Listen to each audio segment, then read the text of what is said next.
This is the Ohio Farm Bureau podcast. I'm Ty Higgins. Modern agriculture is now powered by more than just machinery. It's driven by data. And that data collected through precision farming tools has real value.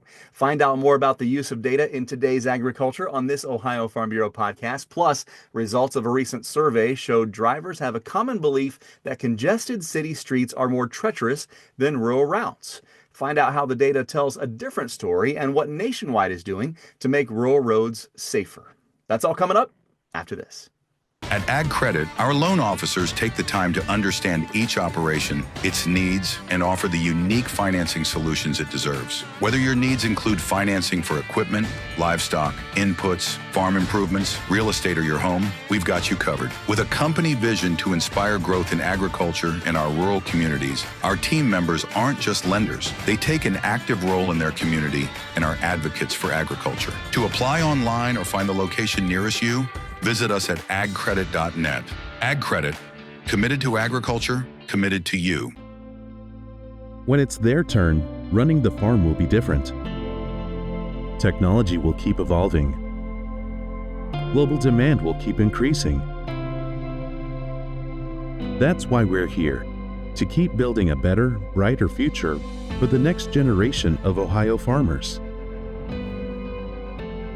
Ohio Soybean Council.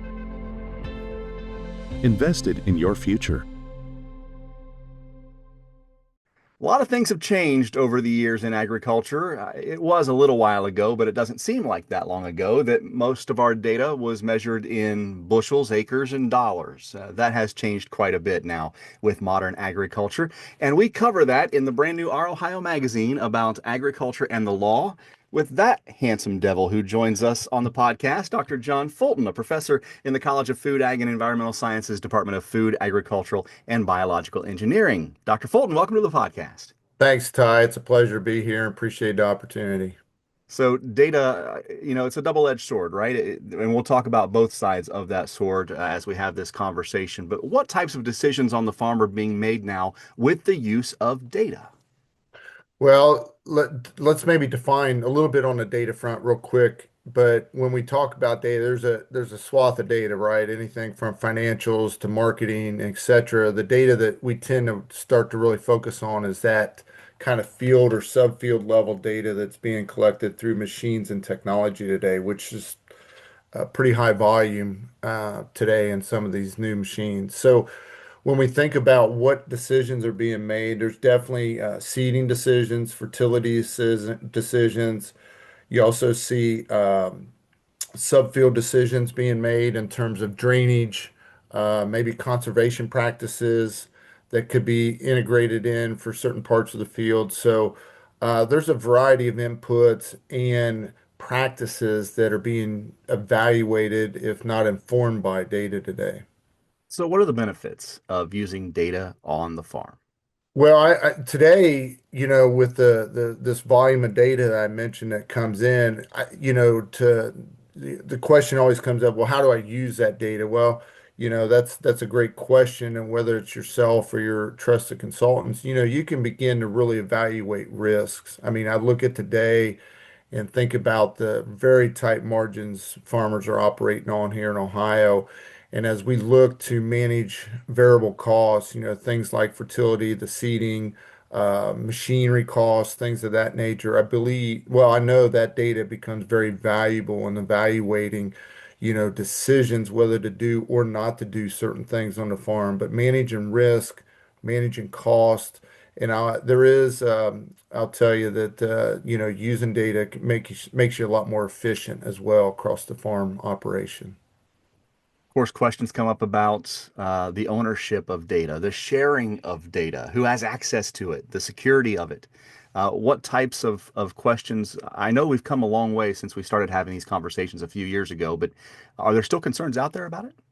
There continues to be questions, even this summer at a few conferences that had advisors and a few farmers, that thing about privacy, access, as you mentioned, continue to be questions. But I do think the other part is security around data. That's become a big concern, cybersecurity, all these other aspects of that. But what has come about, I think, is the fact that, we have platforms that are fairly mature today where the data collected from the field is archived and organized in these cloud platforms. And there's a lot of security around those, and farmers have the ability to be able to share data with those that they prefer to share it with. So it's not going to be shared with everyone, but they pick and choose who they can share that data with. Uh, but it is advisable at this point. I always want to kind of highlight, if that's a core concern of yours within the operation, then you probably need to spend a little time reading the agreements prior to, accepting them to understand what the company's perspective is on sharing, aggregating, access, things like that around data. How important is it for farmers to store their own data? Well, it's absolutely important if they can kind of build a process of where they are at least backing up data on an annual basis and putting it somewhere where they know where that data is. We'll say 2025 because that's the year we're working on here. But being able to back that up, have that accessible, because what happens, Ty, is we look and farmers want to be, today looking around and trying to be competitive, in an open market. It always comes up, in 2 or 3 years, I might be working with you with my data, but I maybe in 3 years, I want to work with someone else. And in order to do that, they're always asking, well, hey, do you have, your boundary files? Do you have 3 years of yield data? Or, and, where's your fertility records at? And so having that kind of archived allows for a better transition to working with others out there in the ag business sector when they're providing services back to the farm. We've talked about all the benefits for the farmer. What are the benefits on the other side of the fence? Obviously, this data can be used to help manufacturers and suppliers do a better job at what they do as well. 100%. So, today, when we think about harvesters, in our case, combines, tractors, basically large horsepower, I'll say 150 plus horsepower, sprayers, and a few other equipment items, when they come or purchased or leased today, they're connected to the internet. And so, to your point, companies have the ability to track those machines, look at the health of those machines. If there's any error codes or fault codes that get thrown, they know that immediately. The value of that is a lot of times if you have a good relationship with your dealer knows that immediately. And if there's a potential for some kind of failure to come up, you can be proactive in dealing with that situation versus, hey, I'm in the middle of planning, I broke down, and all of a sudden I'm making the call and I need a service person out here to help me out. You can be proactive. And within that, I've seen this with a few of the cooperators over the last few years. Obviously, breakdowns happen, but to be able to communicate what parts are needed to fix what the issue is done much more rapidly today with this connectivity. So that person on that service truck knows, hey, I'm going to Ty Higgins farm. This is what's wrong with his tractor. I know that versus you're trying to explain to him and give him, here's my VIN number and all this stuff to get the parts.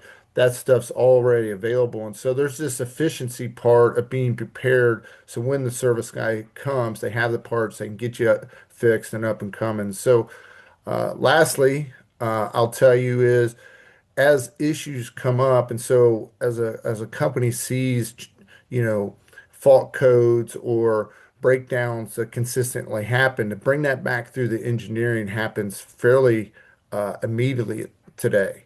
And so rather than all that data in the past being collected at the dealer, basically on paper, and then putting it in an email and communicating that to the OEM, and the OEM has to package that to the engineering group and say, hey, we got an issue here. That used to take 6 to 12 months to get that kind of cycle done. Today, I can tell you that happens less than a month today. And so there's a value of maintaining the suite of equipment out there from an OEM perspective to keep them healthy and keep them running for the farmer. In this piece in the new Our Ohio magazine, you give three key tips to helping safeguard farmers' operations when it comes to data. The first one is understanding your data agreements. What's that look like? Yeah, I just again going back to our conversation around if you're concerned about privacy, security, all that is embedded in agreements. I will, put my kind of say that I believe all the OEMs and technology providers out there are doing the best they can to keep data secure and provide the opportunity for farmers to collect that data efficiently so it's in a location where it can be used, but to be able to share that data with advisors. But at the end of the day, the agreement is the legal matter in terms of how that data is managed and who has access, how it can be shared, how it can be aggregated, things like that. You also tell farmers to control access. How does that work? Well, again, when we talk about these platforms, you'll, as a farmer, will have an account which would have a login and a password, and you want to keep and manage those login and passwords. Those are very critical in terms of protecting your data, your information. In terms of accessibility, making sure you understand when you share it, I'm sharing my data with Ty, sharing my data with someone else that you know who you're sharing with. Make sure you know those connections and manage those connections appropriately for the folks that you're working with out there in the ag sector. And, data could be as safe as you think it is when you know where it is, but sometimes it simply disappears. Backing it up is very important as well. 100%. Most of these, well, I'd say about all the platforms today, I can take a whole season and hit the download button and basically, whether it's a zip file or multiple files, be able to download that, put it in a location, whether that's on a hard drive or one of my computers there at the farmstead, even put my hard drive back in the safe so it's fire protected. But I have a backup of that data because it becomes very important down the road. It's 4 or 5 years, and someone says, "Hey, do you got the 2025 harvest data that we can analyze? That was a season of interest to us." And to have that data readily available is an advantage to you. Before I let you go, we're hearing more and more about cyber threats, especially with the use of AI and what we thought was really secure may not be so. So, your final thoughts about data on the farm in this new world of threats that we're seeing coming from every direction. And that's a real concern. We've already seen that in the retail sector here in the U.S. the last few years with cyber attacks. Um, so my encouragement to farmers is keep tabs with whoever you're doing, who's ever helping you collect data, in particular your OEMs or ag technology providers, asking them questions at times when you get the time, an opportunity to visit with them, whether it's at the farm show or at the dealership or something, but asking them what they're helping you with in order to protect your data. And get a little idea of the new things and the new security features that they're adding in, hopefully to these different platforms.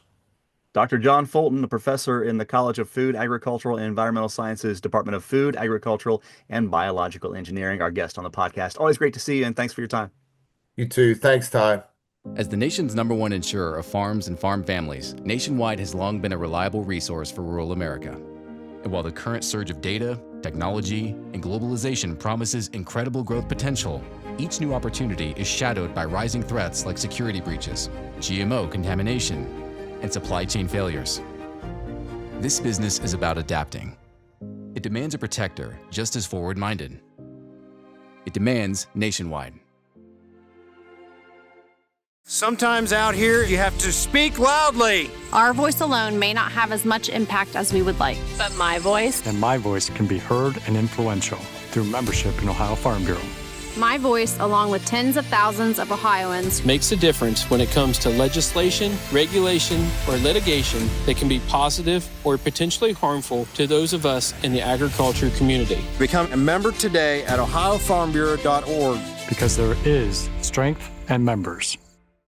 Welcome back to the Ohio Farm Bureau podcast. I'm Ty Higgins. Today we're focusing on a topic that doesn't always get the spotlight it deserves: rural road safety. Joining me this week, Laramie Sandquist, Senior Associate Vice President of Risk Management with Nationwide Agribusiness. He has years of experience in agricultural safety and risk analysis, and Laramie always brings valuable insight into the data behind all things risk management, but in particular this week, rural road incidents, unique risks faced by farm communities, and what Nationwide's doing to help in that space. Whether you're a farmer, a rural driver, or someone sharing the road with ag equipment, this is a conversation worth turning into. Laramie, good to see you. Welcome. Thanks for having me, Ty. So, Nationwide recently carried out a survey which unveiled the dangerous disconnect between the perception of safety when driving on rural roads and reality. And results showed it's common that people believe congested city streets are more treacherous than rural routes. But does the data tell us a different story? Yeah, absolutely it does, Ty. It's interesting. I've been studying driving. It's been a passion of mine for probably the last 2 decades, because being in the risk management field, obviously insurance field, we see all types of different incidents and occurrences that happen. And I've been asking this question of folks for years. Have you seen any bad drivers on the road? And everyone raises their hand and said yes. And then you ask, is there any bad drivers in the room? And no one raises their hand. So I kind of put your question in this whole concept of cognitive dissonance, right? We think things are better than what they truly are, and we think things are different than what we're truly seeing out there. So what folks are seeing, or what they're thinking, is 1 in 10 are saying that the rural roads aren't dangerous at all. But what the data is showing us is that about 30% of the total miles driven are in rural roads, but over 40% of the deaths on the roadways are happening in rural roads. So it's one of those of, we don't think it's happening, but we know there's challenges out there, and we're just trying to bring this awareness out there to give people some ideas and hopefully give them some things to implement behind the wheel when they're out there. So, what are some of the factors that make rural roads more dangerous than those roads in urban America? Yeah, I know you like to drive. I like to drive. I just got back from vacation, driving 6 hours back from northern Minnesota back here to Des Moines. And we see it every day, right? We see some of those hidden dangers of driver error. We see the distractions that are happening out there. And we also see some of the fatigue. I joked we were on the road for 6.5 hours, and that's a long time to drive a vehicle without, taking substantial breaks. But what we're also seeing is that in rural roads in particular, is there's less margin for error. I drove back on the interstate highways, and you see, sometimes the weaving that happens on the road, and some people go over the rumble strips on the right-hand side of the road, and you have some margin for error on some of these more interstate type roads and four-lane highways. But you think about our rural roads, is there's no margin for error. So if we get into some of that weaving and bobbing, going back and forth, whether that be from distractions or fatigue or just uncomfortable or unfamiliar situations out there, you don't have a lot of margin for error. And then we're also seeing speed as a factor. We'll talk about that here in a little bit as well. So, what are the leading causes of accidents on rural roadways? Yeah, so number one, you look at speed, right? We're seeing the majority of these happening because of speed as an influence behind this. Folks are traveling, 55 miles an hour is now almost like a minimum on these roadways nowadays, right? If people drive 55, it seems like you're going slow. But you also see some of the hidden dangers that are out there. You're looking at a lot of the rural highways being narrow. You're looking at them being this time of year going through Iowa, and I'm sure you're seeing the same in Ohio, is that the corn is it's not knee high. It's well past shoulder high. I'm 6'2", and it's well above my head at this point. So you get into some of these intersections where you just can't see as well. And of course, the driver error, and the distractions that are taking place. We get very comfortable in our rural settings because we drive the same route over and over and over every day. And we don't think that something new is going to be present when we come into it. But there are some things that will happen. And of course, our sight lines change as the corn grows up or other distractions happen out there. The survey also looked at unsafe driving habits. What exactly are those habits, and what do trends tell us in that space? Yeah, you look at, obviously we talk about distractions, that being the newest one out there, but you also look at the fatigue factor. But then not wearing seatbelts. I've been analyzing this data for over 2 decades now, and it just boggles my mind that 50% of the deaths that are happening on the roadway are for folks who are not wearing seatbelts. Wow. And I know, growing up in the ag community, my father was an agronomist for over 50 years. Sometimes you are going from field to field, not putting that seatbelt on, but good gosh, the data is showing us that just putting that seatbelt on can be very significant in helping us prevent some very serious injuries and those unfortunate deaths as well. I know that there are a couple of times of year that we get the big equipment out for planting and harvest. And I know that you and your colleagues there at Nationwide collect and analyze this data, as you have mentioned, doing this now for a couple of decades. How do you use that data that you see from rural roadway incidents involving farm vehicles and equipment? Yeah, the data itself, obviously, from a claims standpoint, is giving us a lot of insights into, the seasonality of these risks, and also some of the hazards that are presenting themselves.